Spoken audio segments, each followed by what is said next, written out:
Virginia just to see us at Adaland Mansion. Look at this. So we're going to take a tour inside and see what we can see. Let's check it out. Well, here we are at Adaland, one of the National Register of Historic Places. 1870.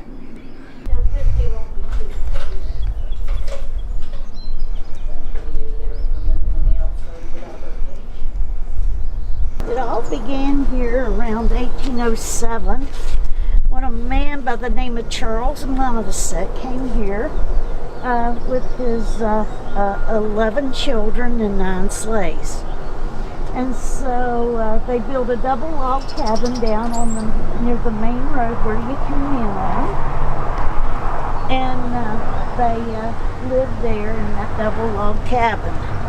And most of the children had grown and had moved off to different places.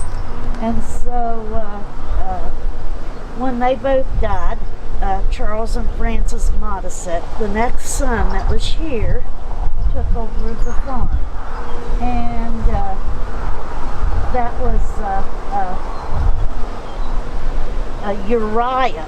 And Uriah was a Baptist minister.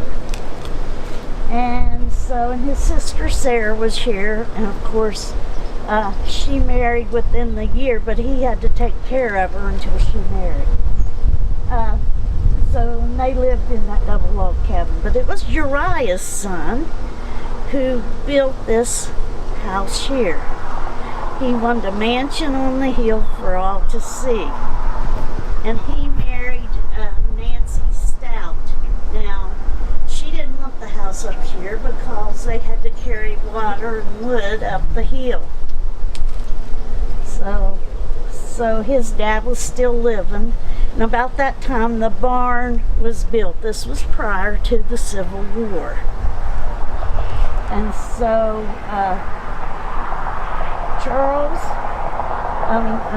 Uriah sold a portion of the land to his son. So then Uriah later passed on, but Augustus planned his house up here on the hill. It's 4 bricks thick, interior walls and exterior. You won't find studding in the house. All the bricks has been made right here on the property from the clay. So he didn't fight in the Civil War. He paid 2 men to go fight his place. And so he didn't fight in that war, but he paid 2 men to go fight in his place, and as far as we know, they both came back. Augustus completed his house after the Civil War, and he was sheriff of Barber County. He hadn't fought for the North or the South, so he was a good candidate for sheriff of Barber County. So he was appointed sheriff after West Virginia became a state. Now, West Virginia became a state right smack dab in the middle of the Civil War, so in 1863. So anyway, he only got to live in his house about 11 years, and he went down behind the barn and to check on some lumber, and it fell on him, and he died as a result of it. So this was 1881. His wife stuck it out here another 5 years. And so then after that, she sold the house and they moved to Rushville, Nebraska. They found out they could get free land under the Homestead Act, and women could get it too. So they all moved to Rushville, Nebraska. And today that ranch is the Ted Turner Ranch. The house was sold to a gentleman by the name of Ezra Zare from Waynesburg, Pennsylvania. And he'll own it 30 years but never live here. Now when Ezra Zare owned the property, this wedding right here took place. It's Arla and Phoebe Patterson Woodford family. And that's the first wedding we know of that took place here in the house. Ezra Zare died around 1916, and the next person to own the property was a Robert Scott Smith. And he owned it for just 4 years. So his son convinced him there was more money to be made in the grocery store business, so he went off to Philippi and opened up the grocery store business. And so he lived to be 102 years old. And the house got its name Adaland after Ada. He liked Ada so well, they had a daughter, they named her Ada Mae.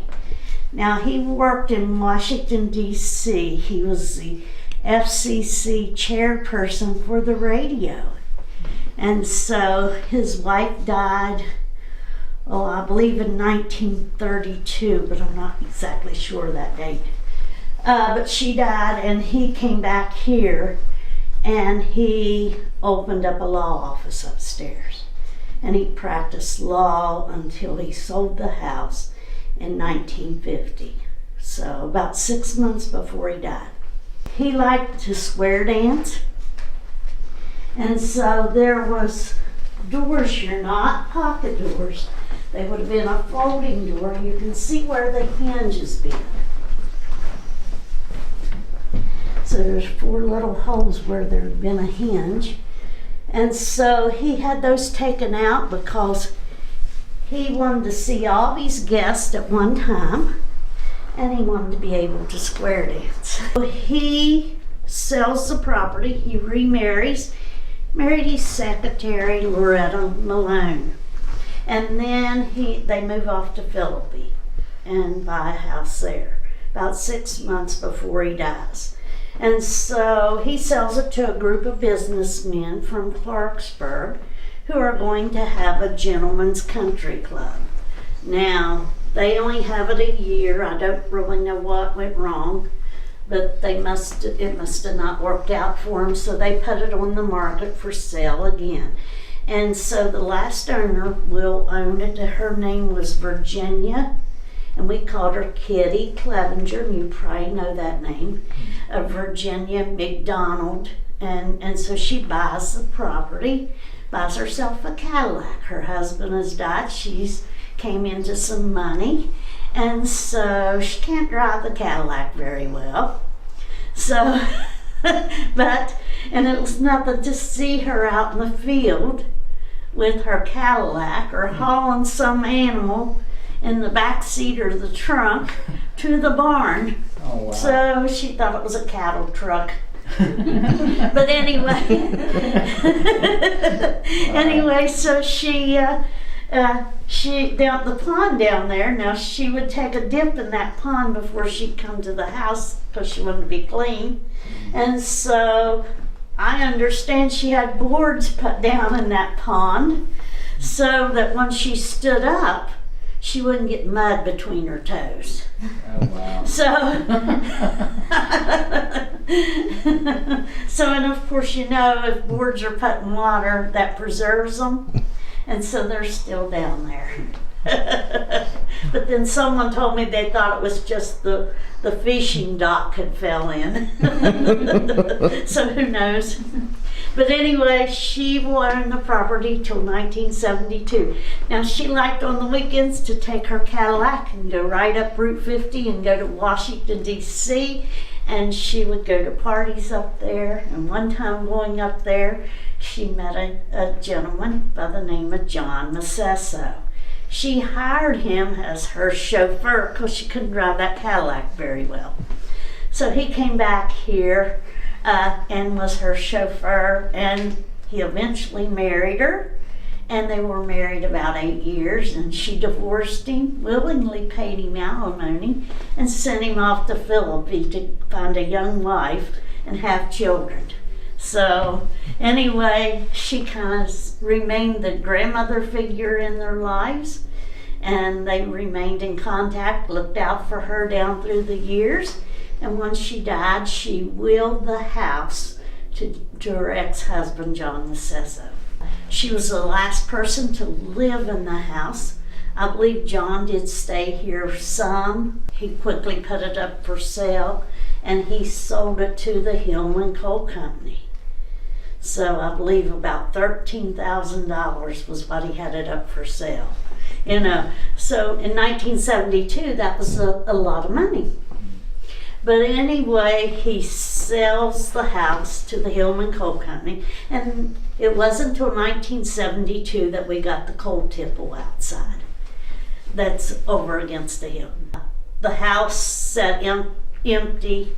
They were in here maybe about 4 years, the coal company was. The house sat empty after the coal company moved out for about 20 years. It became a state of disrepair, almost got tore down. A group of ladies decided that it was worth saving, that we needed this place. They went to John Baldus and they asked him to donate the house to the city of Philippi. So he donated the house to the city of Philippi, and by then it had been placed on the historic registry to protect it from being tore down. A lady by the name of Darlene Ford in Grafton had been doing a lot of history on it. So when she came on board, they were able to work together, and we were able to find out a lot of the history from her, and then we've just added and researched to find out more. This floor in here had to be replaced. It is V-groove oak, and it was donated to us by Abernathy Timber Company out in Billington. So originally there would have probably been a window here and a window here.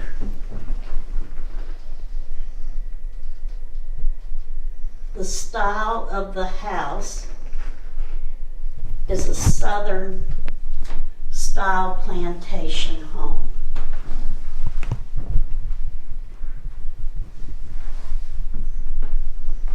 So we stand alone today as Adaland Mansion, but if we fail, the house goes back to the city of Philippi.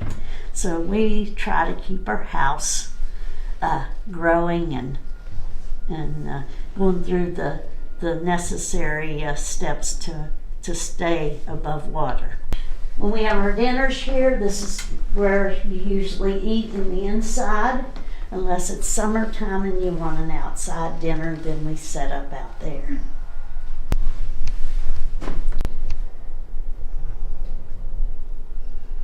Ellsworth Robinson, and he'll own it for 30 years also. So now he's the one who did the updating on the house, the electric lighting. He put running water into the house, a hand-dug well, and he put the first bathrooms in the house, the indoor plumbing, and he also put the first furnace in the house. The TV wasn't original, right? The TV wasn't original, no. We have the TV, so if we have someone that's handicapped come in, they can't go upstairs or downstairs. They can sit in here and they can watch the whole video. Oh, okay, that's a nice idea. So yeah. Okay. Now, if you see gold plaques on the doors, those are people that donated money and time to help restore the house. Low ceiling. Watch your head. Yes. Watch your head, guys. I'm short. Okay. And I'm even shorter. Here you can just see the brick. This is a good place to get the brick, a picture of the brick. Now, I told you Augustus might have said it went down behind the barn and a low lumber fell on him and killed him, and his wife and family moved to Rushville, Nebraska. So she took all of her belongings on the train to Rushville, Nebraska. And the things you see are things of the period, not things of theirs. We have no original pieces. The washing machine is an 1858 washing machine. And that is a child's toy.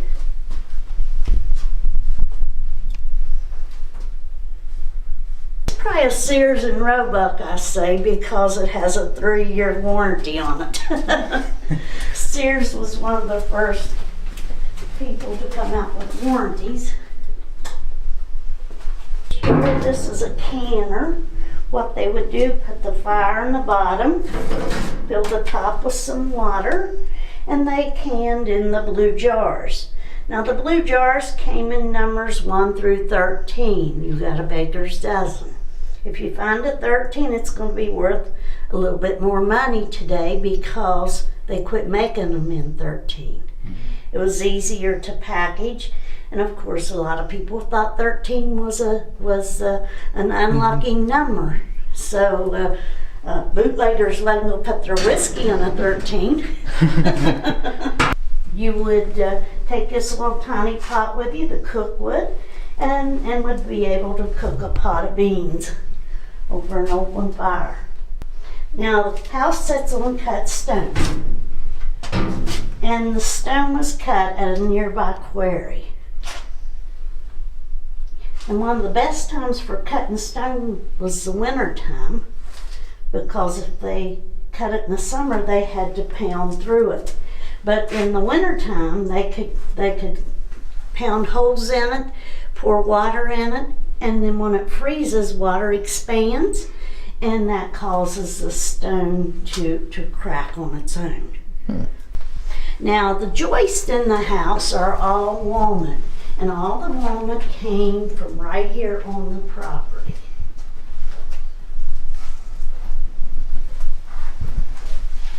And of course the copper kettle would be used to make apple butter. Apples was one of the Mottaset's commodities here, and they probably made lots of apple butter each year. They also made apple brandy or apple jack, right down behind the barn in a still. There you go. This room would be where the emancipated slaves, and I say emancipated because the first 2 sets of Mottasets had slaves. Augustus set his slaves free prior to the Civil War. And so many of them were hired back and helped continue to run the property. The mantle in this fireplace is an original mantle. Now they would just build a handful of fire here in the bottom of this fireplace. Enough just to keep the pots boiling. We have a kraut stomper and a kraut cutter.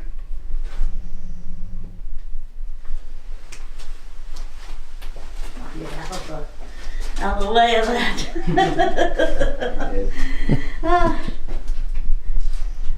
So this is a apple pillar or a potato pillar. And you just keep turning it, it won't come out.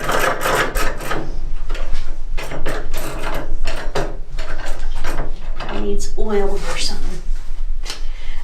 This is a mini apple cider press they might use in their kitchen to make fresh apple juice. Now we have the blue willow on the table because Judge Robinson ate off of the blue willow. Now he'll own the property from 1920 to 1950. And so he names it Adaland after his wife Ada Sensel. And so not all of our dishes are old, but the pattern's what's old. And if you haven't heard the story of the blue willow, I'll tell it to you. The blue willow is about a Nunshi, which is the Chinese maiden, and she falls in love with her father's secretary, Chang. Her father doesn't want her to marry his secretary. He has somebody picked out for her to marry, which was the custom back then. And so she refuses, and he locks her up in the house on the left of the picture. She sends a message to Chang, and the father and the discarded suitor track them to the house. They escape over this little bridge.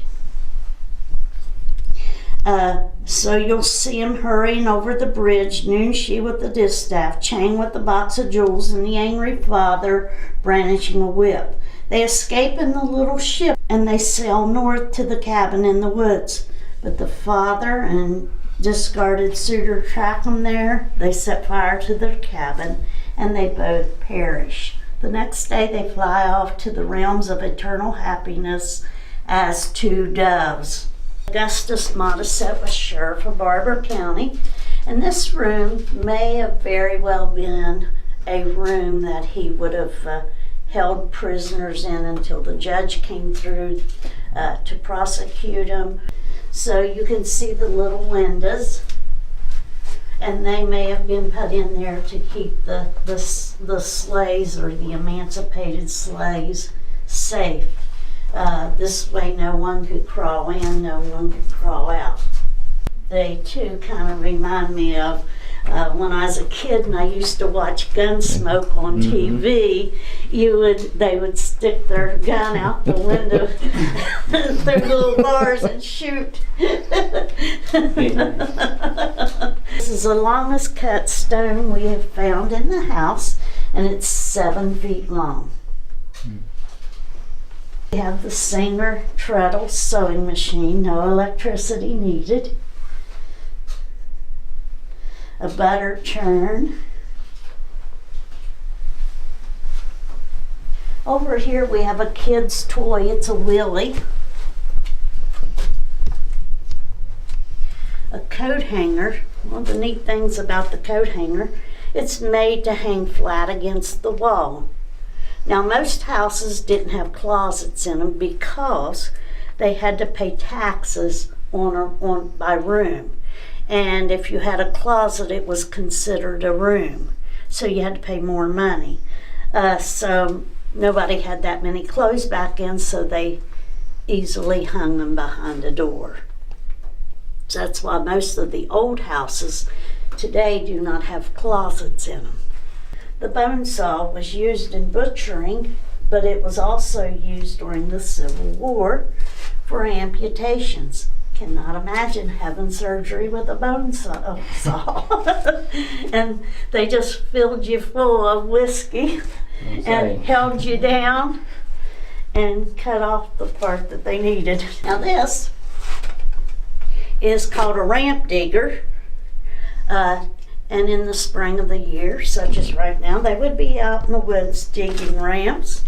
And also, they would use this as a ginseng hoe. The ladies had to iron, they ironed everything. Not me. They would put them in the fireplace and heat 2 or 3 of these up. And they had to make these too.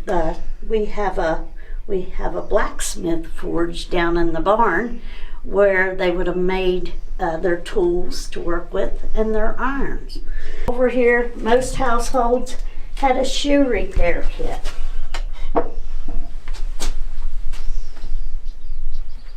The stagecoach came through here, and people would get off, and they had rooms on the outside of the house where you could rent a room. And if those filled up, they would send you to the barn. Usually, probably the guys went to the barn and slept in the hay.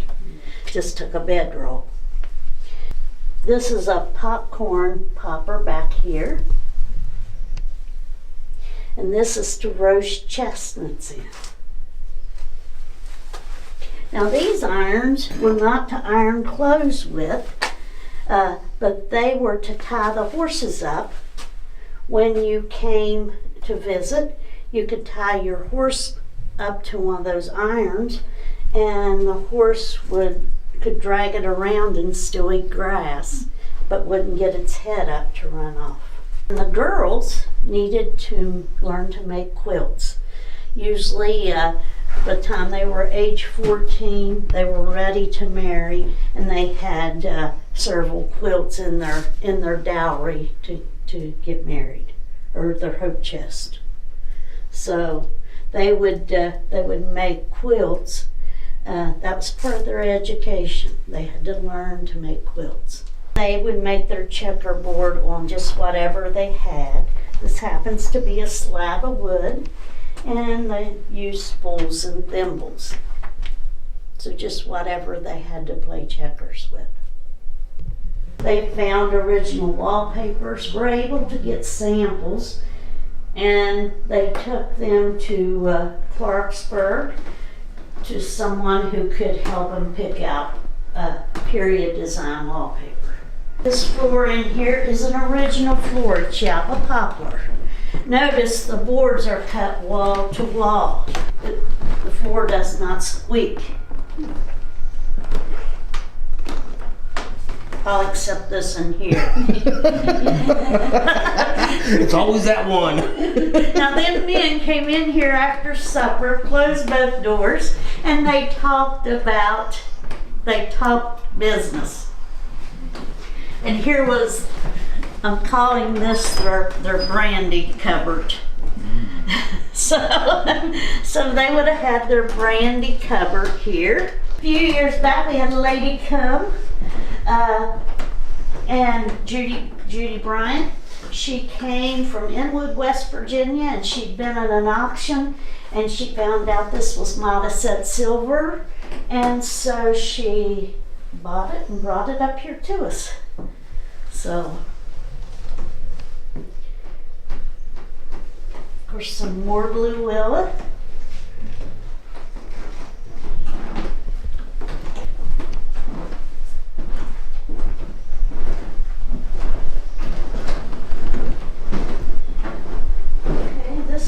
Where the ladies would sit after supper.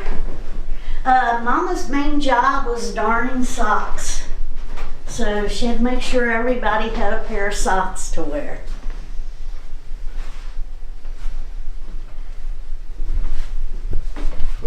And they would get their meal, and then they would leave by that door. They wouldn't be in any part of the main house.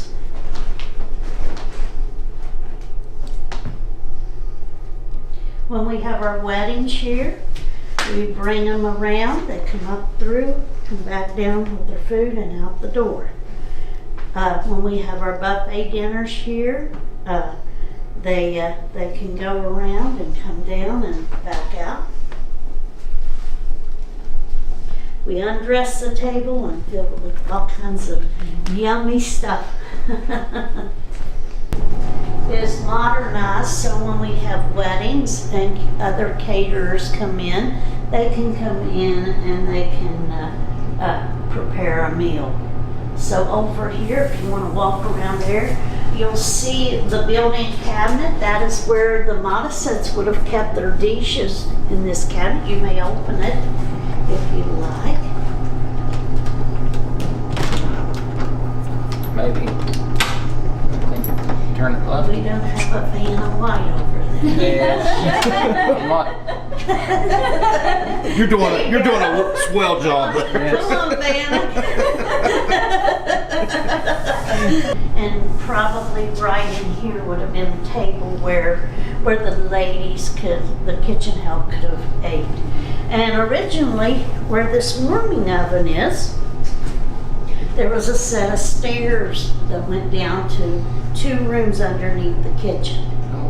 So anyway, we closed that off because we needed the space, and then it was just an accident waiting to happen because they were an open staircase.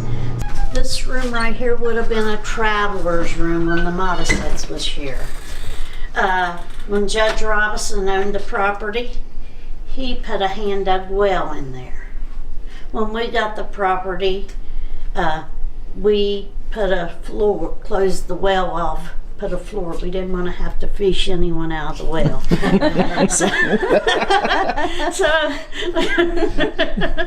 Or hire someone just to watch the well.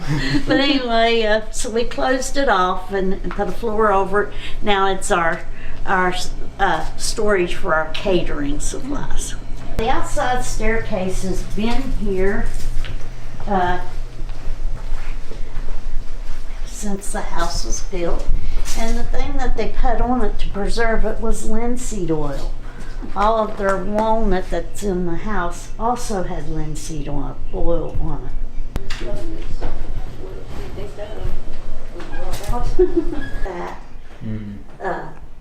That we did a lot of work on it too. The barn was in really bad shape. What was the total cost of the Restoration. restoration? I am not I'm sure. sure. No. I'm sure it was. No. Just curious. Because a lot of volunteer work went in, a lot of donations and. donations, a lot of grants were wrote. The governor came. And something else to look at, he would have used like a little template and made and probably carved all this out by hand. A lot of work there. Yeah. Because they didn't have electricity back then. And notice how long this board is. Mm-hmm. So, of course, it's walnut. And they would have used linseed on theirs, but we have clear coated the steps. This chandelier was donated to us by the Hugh Myers family and Adaland College. And it originally came from Germany. Have not had to clean it.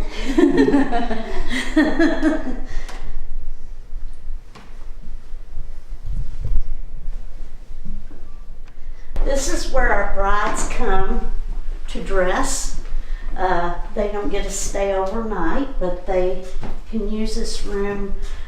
They usually come in on Friday evening and deliver some of their things. And then Saturday they come in and get ready for their wedding.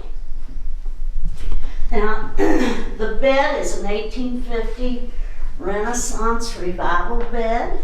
It has two matching pieces, the dresser and chest of drawers.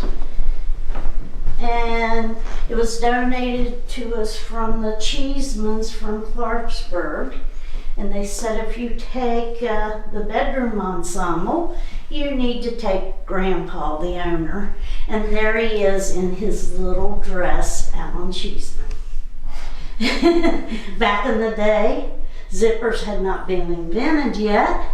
And it was easier for little boys to go to the bathroom in a dress than it was to put pants on them and button them up, and then they can't get them unbuttoned because they always put like 7 or 8 buttons on there. So our brides have a bathroom, and of course the sink is original, but the faucets are not. Anyway, here the tub is not original. We had that put in when the house was restored. Did they have a clawfoot back then instead, or not even no, that? it wasn't a clawfoot. I've got the original tub over in the other bathroom, and I'll show you that when we get there. This floor would have been the style floor that would have been in here in the 1930s. And the furniture is a 1940s Art Deco style furniture.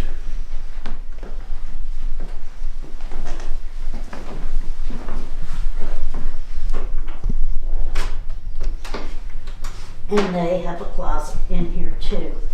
These 2 rooms was probably the Modisette Louise bedrooms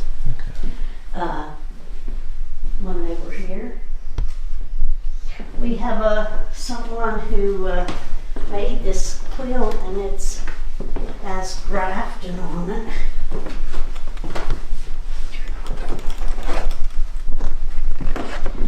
where the guys dress. And when they come down, we tell them they need to look like that gentleman there. All of our pictures and things have been donated to us. So if we know who they are, they get a gold plaque. If we don't, we just put them up there anyway. Servants' wing back in here. This is the other bathroom. And here is the original tub.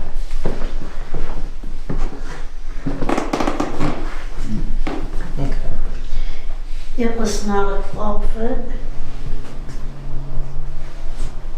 Again, we don't know who the people are, but I understand it took 8 minutes to take a picture, and if you moved or scratched your nose, then they had to start all over. Here's the other light, the original light.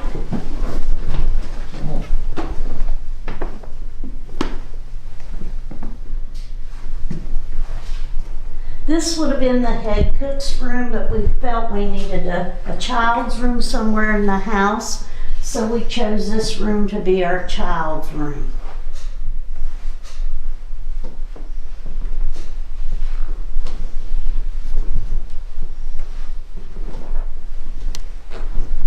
All these dolls are from the same time period. Yes, they're older dolls, yes.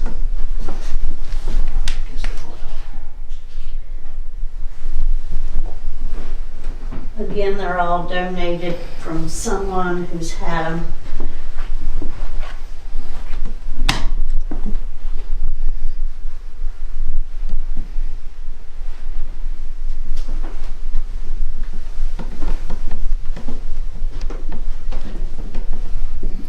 So the servants, she would be up real early in the morning, go out this door, down the back stairs, and into the kitchen to get breakfast early, right before in the morning. The servants left by now. And every once in a while we get someone comes through that can play it. Not me. I'm So the not guy. me. And the furniture up here is really old too. We do have the wedding dress from the lady that got married down here, the first wedding that took place. So that dress would be about 119 years old.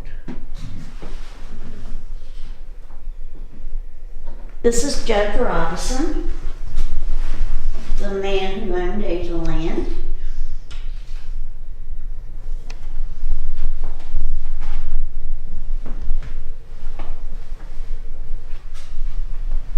And the road you came in on was in front of the barn. So they had to build a road up here when we restored the house. Typewriter is truly a hunt and pet system. Notice the black keys are uppercase and the white keys are lowercase or vice versa. I might be backwards on them. But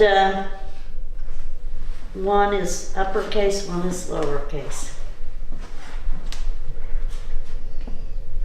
Last person to live in the house, John Lacesso. He too became a judge.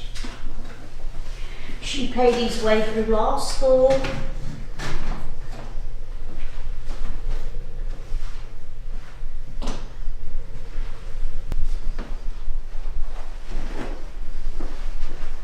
Wow, this is definitely. Yes, Bartlett Funeral Home over in Grafton was asked to make that because he was a prominent person. They felt that if they needed to do a statue of him, then they would have an original face. He was a Supreme Court of Appeals judge in Charleston, West Virginia. He ran for governor in 1916 and was defeated. And then he was the FCC chairperson for the radio. This is Mrs. Boston. She was a school teacher over in Grafton, and Judge Robinson paid her way through college to be a school teacher. Back behind you, you have the master carpenter who built the house, James D. Recorder, and Mary Modisette, who was the oldest Modisette girl. She married the master carpenter when she was 15 years old.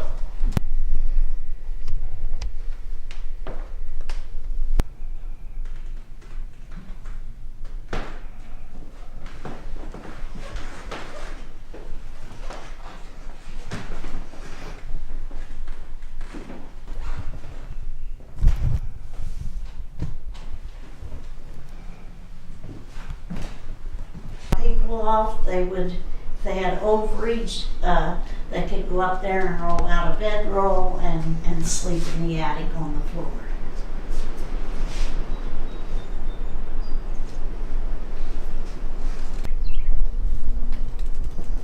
Beautiful area.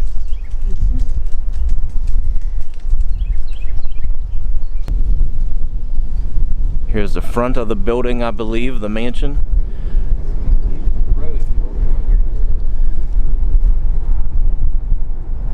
Very windy day today.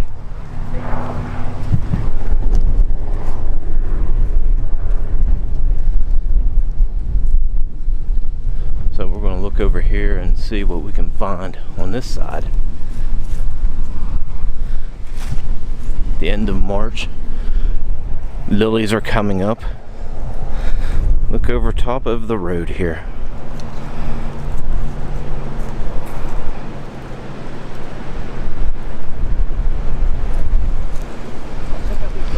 Oh yeah, The Shining here.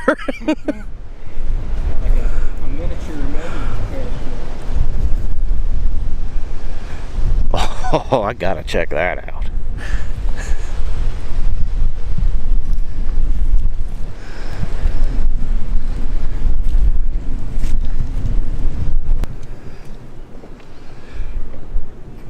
Look, here's like something out of The Shining.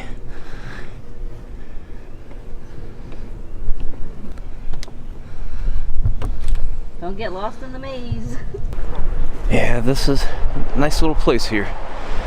Little Gypsy Lynn is conversing with beautiful Rust. They're talking about plans of where to go in the future, I guess. Now we're going to look at the barn area here at Adaland Mansion. Something to see in here is the gin hole up there and some of those things.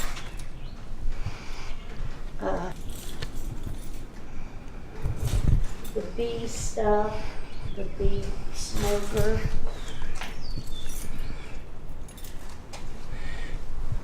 So there used to be bee farms here then?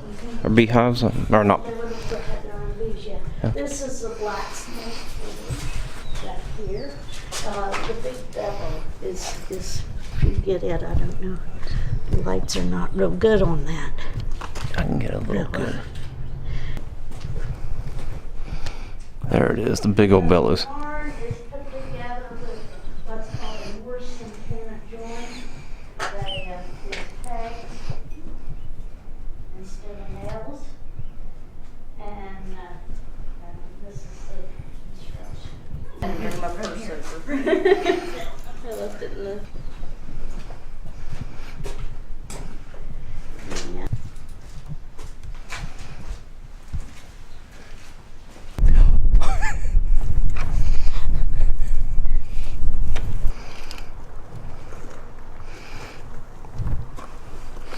Now, is that cemetery something that we can get to, or is that like one private over property? there in it's on the coal company.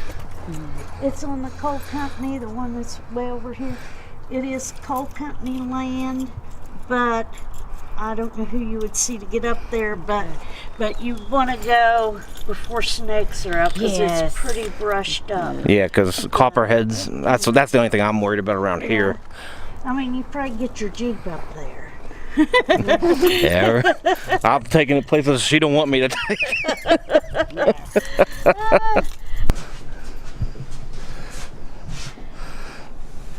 Now, Glen Elk over in Clarksburg used to be hot and running with those. I don't know if you're familiar with Glen Elk area.